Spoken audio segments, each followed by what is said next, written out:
So good morning, everyone. As you know, Dr. Arun Katyan sir has joined us, and every one of us, हम सभी को पता है कि और हम सभी ने कहीं ना कहीं कभी ना कभी सर की जो बुक्स हैं उनको पढ़कर JRF, SRF और बहुत सारी कॉम्पिटिटिव एग्जाम दिए हैं। आज हमारे साथ अरुण खात्यान सर है, एंड सर ने he obtained his master degree in agriculture from Banaras Hindu University Varanasi, and sir ने पाली लैंग्वेज और डिफरेंट लिटरेचर्स भी पढ़े apart from the agriculture, and sir also worked as an officer in legal metrology department in government of India. और sir ने बहुत सारी books लिखी हैं एग्रीकल्चर पे नहीं, डिफरेंट लिटरेचर की बुक्स भी लिखी है, which was widely welcomed and appreciated by the different community of students as well as the teachers. So sir की बहुत सारी बुक्स एग्रीकल्चर पे भी है, जैसे कृषि विज्ञान के मूलभूत सिद्धांत, fundamentals of agriculture, volume 1 and volume 2। ये बुक तो सबने कहीं ना कहीं कभी ना कभी जरूर पढ़ी होगी, and agriculture at a glance. इसके बाद भी सर की बहुत सारी ऐसी बुक्स भी हैं, अदर लिटरेचर बुक, जैसे उंगली माल एंड सर पर घमन, भगवान बुद्ध की जीवन यात्रा, life journey of Gautam Buddha, संस्कार विधि। सो सर ने बहुत सारी बुक्स लिखी है, and this time you people have got an opportunity to directly have a interaction with your beloved author, जिसकी बुक आपने पढ़ रखी है। So now I welcome you sir, आपका स्वागत है हमारे इस अग्री सक्सेस मंत्रा सेशन में। सर मैं चाहती हूँ कि सबसे पहले तो मैं आपका स्वागत करना चाहती हूँ on behalf of Hindustan agriculture research welfare society and SGT university Gurugram Haryana.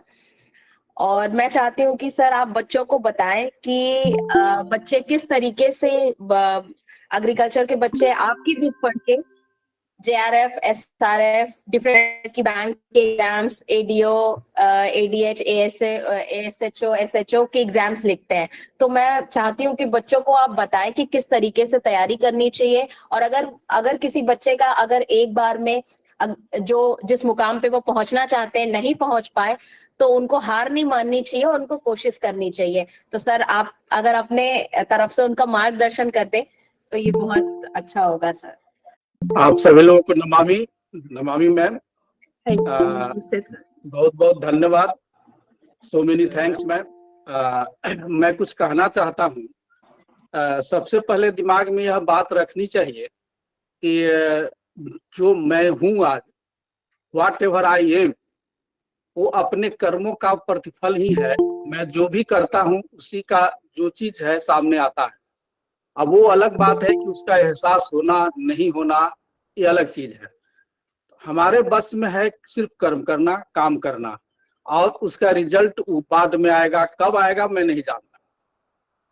तो हम लोग जो भी पढ़ाई करते हैं, एक टारगेट लेते हैं कि मुझे एक नौकरी चाहिए या रेस चाहिए, या JRF क्वालिफाई करना है, बैंकिंग में जाना है या UPSC में जाना है, जहां भी जाना है उसको टारगेट करके हम पढ़ते हैं।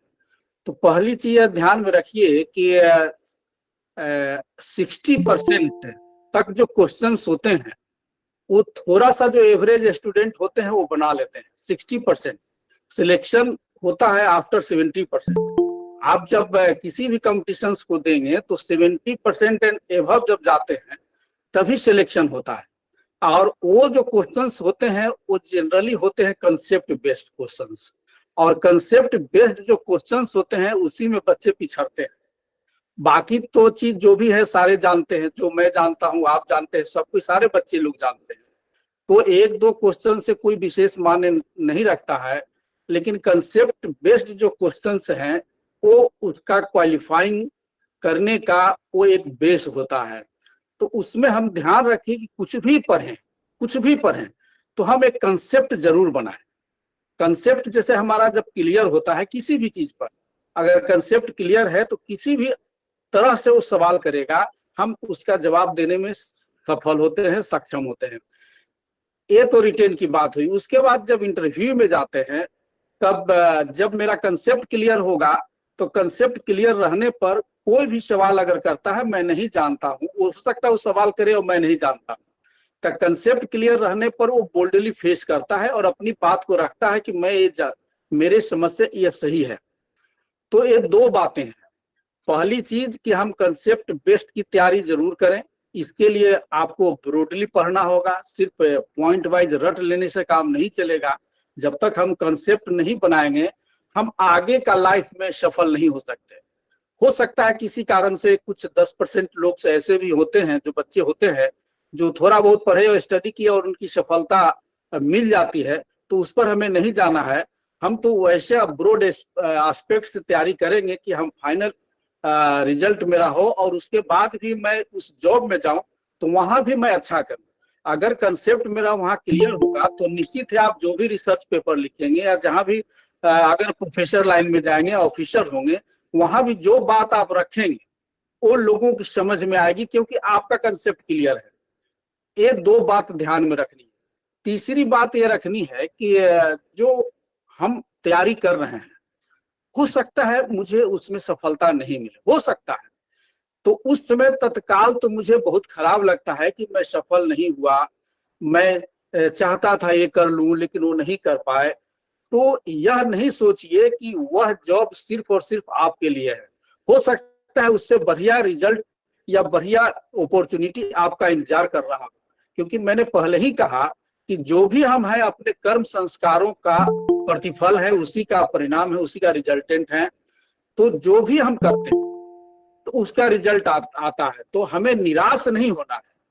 और जो भी पैदा आदमी लेता है वो रोगी होगा, आप जानते हैं रोग होना ही है, बूढ़ा होगा, मैं भी जवान था आज बूढ़ा हो गया आप लोगों के सामने, और अंत में वो मरेगा, मरना है।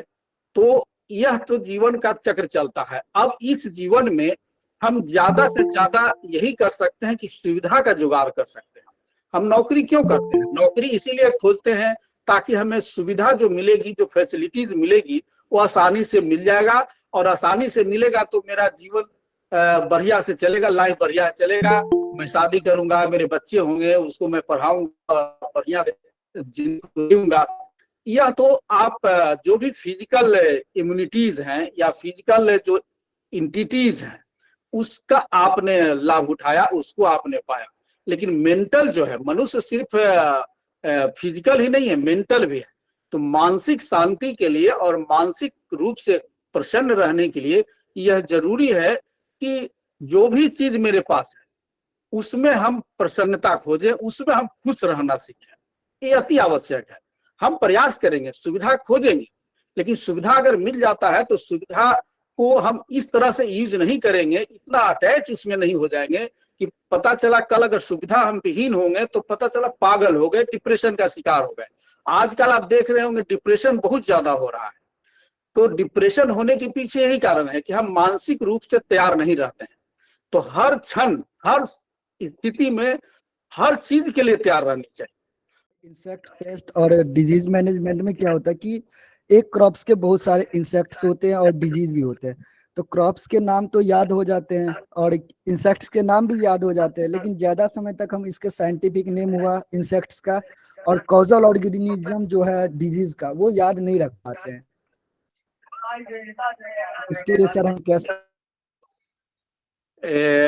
मैंने बहुत पहले कभी पढ़ा था, संभवतः शेक्सपियर की ये उक्ति है, forgetting is the sign of good memory. भूलना अच्छे याददाश्त का सूचक है।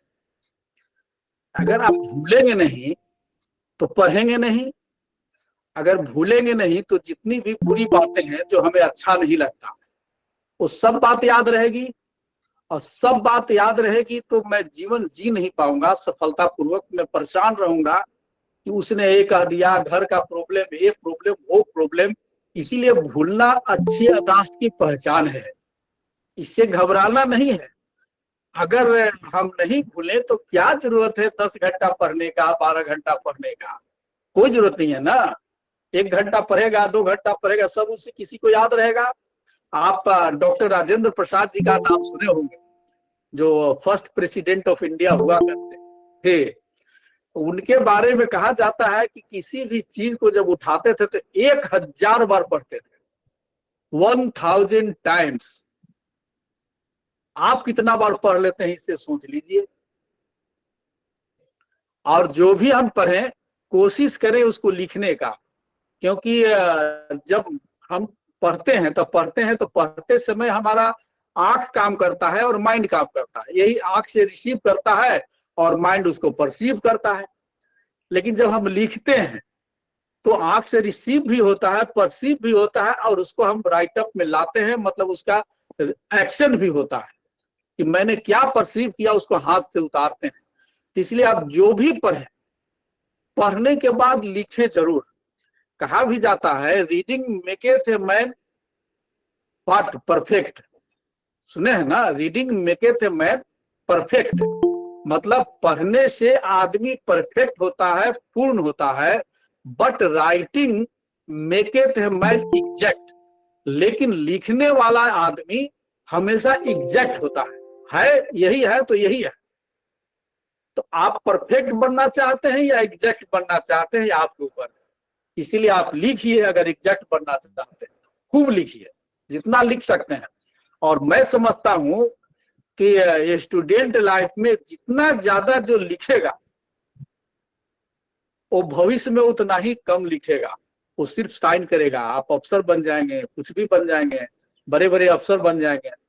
तो हम लोग लिखते कम है, खाली साइन करते हैं ना। ऑफिसर लोग खाली साइन करते हैं, लिखता क्लर्क है। जो स्टूडेंट लाइफ में जो लिखने से भागता है, बाद में जीवन भर लिखना पड़ता है, वो अलग।